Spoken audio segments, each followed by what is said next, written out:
ஆண்டவர் இயேசுவின் நாமத்தில் உங்களை வாழ்த்துகிறேன். ஆதியாகமம் 26ஆம் அதிகாரம் 3ஆம் வசனம். இந்த தேசத்திலே வாசம் பண்ணு, நான் உன்னோடே கூட இருந்து உன்னை ஆசீர்வதிப்பேன். கர்த்தருக்கு ஸ்தோத்திரம் உண்டாகட்டும். ஈசாக்கிற்கு ஆண்டவர் கொடுக்கிறதான வாக்குத்தத்த ஆசீர்வாதத்தை இங்கே பார்க்கிறோம்.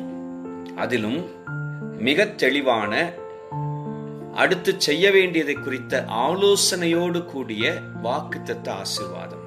அதாவது அவர் செய்ய வேண்டியது எகிப்துக்கு போகாமல் அவர் இருக்கிற இடத்திலேயே அங்கே வாசம் பண்ணும்படி கர்த்தர் சொல்லி, அதுதான் ஈசாக்கை ஆண்டவர் ஆசீர்வதித்து வைக்க விரும்புகிற இடம் என்பதை ஆண்டவர் அங்கே விளக்கி, அதன் மூலமாக ஆண்டவர் சொல்கிறது, நான் உன்னோடே இருப்பேன் என்று சொல்லி இந்த காலை வேளையில் உங்களோடு இருக்கிற கர்த்தர் உங்களை ஆசீர்வதிப்பார்.